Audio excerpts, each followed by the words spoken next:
Radhe Radhe friend, जय Shri Krishna. Veena Deepak Soni YouTube channel में आप लोगों का स्वागत है। आज मैं आप लोगों को इस वीडियो के माध्यम से निर्जला एकादशी व्रत की सरल पूजा विधि बताऊंगी। निर्जला एकादशी हिंदू धर्म में सबसे कठिन और महत्वपूर्ण एकादशियों में से एक मानी जाती है। निर्जला का अर्थ होता है बिना जल के, अर्थात इस व्रत में भक्त न तो भोजन करते और न ही प्राणी ग्रहण करते हैं। यह व्रत भगवान विष्णु और माता लक्ष्मी को समर्पित है।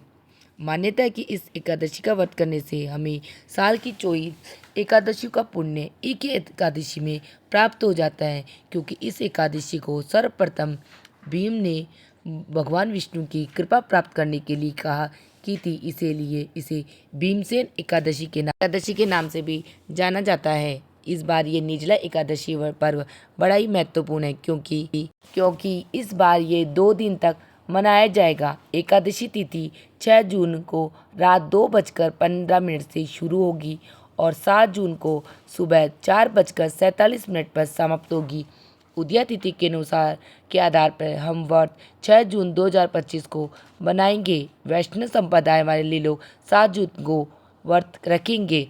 इसीलिए अब मैं आप लोगों को निर्जला एकादशी व्रत की पूजा विधि बताती हूँ। व्यक्ति निर्जला एकादशी के व्रत पे अगर आप लड्डू गोपाल जी भगवान की पूजा करते हैं, उनकी भक्ति करते हैं, तो सर्वप्रथम हम लड्डू गोपाल भगवान को पंचामृत स्नान करवाएंगे। उसके बाद में आप गुलाब की पंखुड़ियाँ स्नान करा के उसके बाद भगवान को शुद्ध पानी से स्नान करा के भगवान को सुंदर सुंदर पोशाक पहना के, आपको पता है भगवान को इत्र की मालिश भी बड़ी पसंद है, तो भगवान कान्हा जी को इत्र की मालिश करके मैंने सुंदर सुंदर वस्त्र पहना के कान्हा जी को तैयार कर लिया। अब उन्हें चंदन का तिलक लगा देंगे। उसके बाद में हम भगवान विष्णु की प्रतिमा को स्नान ध्यान करा के विराजमान करेंगे। तो अब के लिए मैंने सर्वप्रथम चौकी ली, चौकी को साफ करके लगा लिया। उसके ऊपर मैंने पीला वस्त्र लगा दिया, क्योंकि आप सभी को पता है विष्णु भगवान और एकादशी की पूजा में पीले कपड़े का अत्यधिक महत्व है। उसके बाद में मैंने गणेश जी भगवान के लिए सिंहासन लगाया और गणेश जी भगवान को विराजमान कर लिया। उसके बाद में फूलों का सिंहासन मैंने विष्णु भगवान माता लक्ष्मी के लिए लगाया। उसके बाद मेरे कान्हा जी के लिए भी लगाया, क्योंकि अगर आप कान्हा जी की पूजा करते हो और आपने अलग से चौकी लगा के पूजा कर रहे हो, तो आप कान्हा जी को भी वहाँ पे विराजमान कर लेना। आपको पता सभी भगवानों को स्नान ध्यान तो मैंने पहले ही करवा लिया। अब गणेश जी भगवान को पहले तिलक करेंगे, उसके बाद में भगवान विष्णु माता लक्ष्मी और कान्हा जी सभी को हम तिलक करेंगे। आज के दिन हल्दी और चंदन के तिलक का अत्यधिक महत्व है, तो मैंने विष्णु भगवान को हल्दी और चंदन का तिलक किया, गणेश जी भगवान को भी किया और कान्हा जी को भी किया। उसके बाद मैं मूली रूपी वस्त्र भगवान को सर्वप्रथम गणेश जी को अर्पित किया। उसके बाद में भगवान विष्णु और माता लक्ष्मी को अर्पित किए।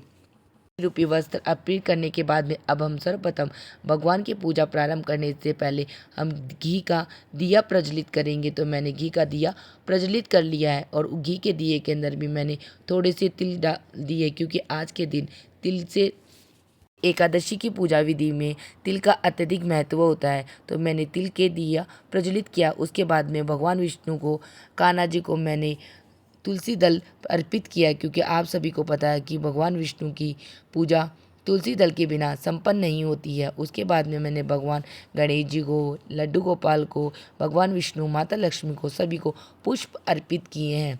और आज के दिन अगर आपके पास पीले रंग के फूल है तो अच्छी बात है, अगर पीले रंग के फूल नहीं है तो आप किसी अन्य रंग के भी भगवान को फूल अर्पित कर सकते हैं। उसके बाद में भगवान के लिए जल चढ़ा दिया और मैंने गणेश जी भगवान को लाल पुष्प पसंद है, तो गणेश जी को लाल पुष्प भी अर्पित किया और माता लक्ष्मी को भी, आपको पता है, लाल पुष्प पसंद है, तो मैंने अर्पित कर दिए। उसके बाद में हम भगवान विष्णु और कान्हा जी को भोग लगाएंगे।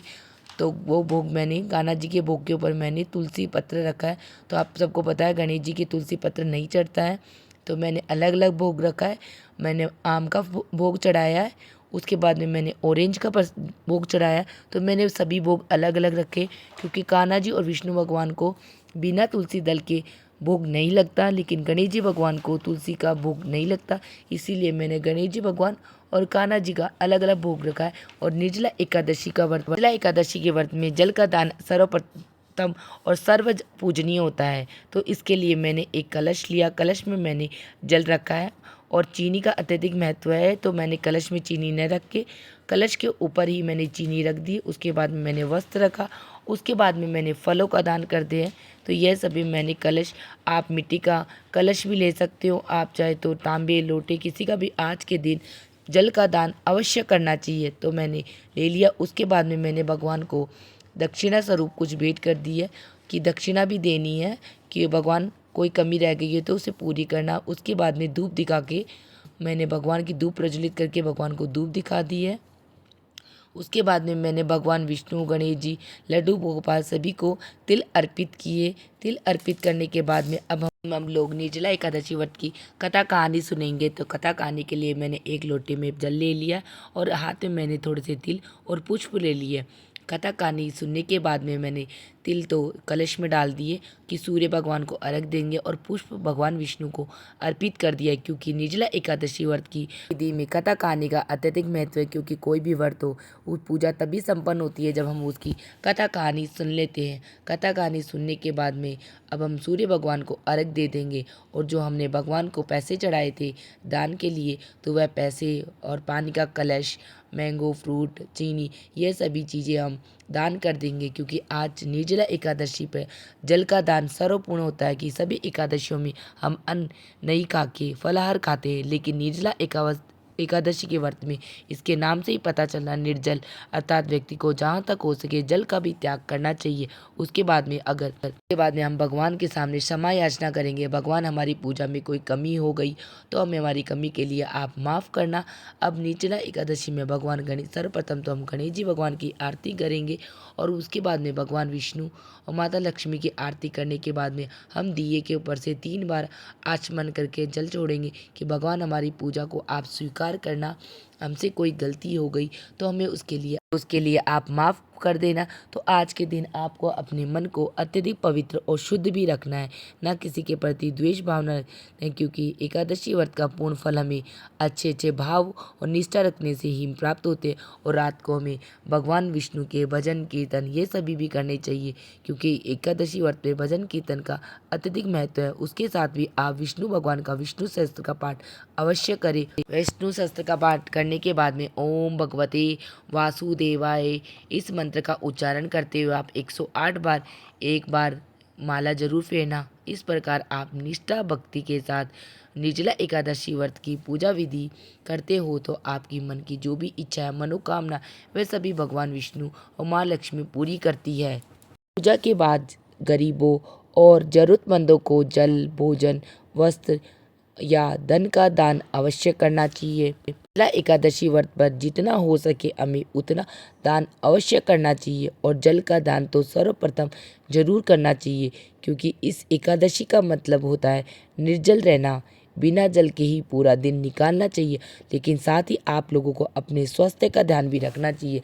तो निर्जला एकादशी के एक दिन पूर्व है, यानी रात्रि में दशमी को ही आप लोग इतनी अच्छी मात्रा में जल ग्रहण करने और फलों को खाना, जिससे आप एकादशी को व्रत आराम से कर सको। उसके बाद में अगले दिन द्वादशी तिथि पर व्रत का प्राण समय पे व्रत तोड़ना चाहिए। सबसे पहले जल और फिर हल्का भोजन ग्रहण करना चाहिए। तो हमें व्रत का प्राण करने के लिए तुलसी पत्र लेकर भगवान विष्णु से प्रार्थना करनी चाहिए। भगवान विष्णु, आप मेरी इस एकादशी व्रत को सफल बनाना। इस प्रकार हमने पूजा विधि आप लोगों को बताई है। आप सब लोगों को मेरी निर्जला एकादशी व्रत की पूजा विधि कैसी लगी, मुझे कमेंट बॉक्स में जय श्री कृष्णा लिख के ज़रूर बताना।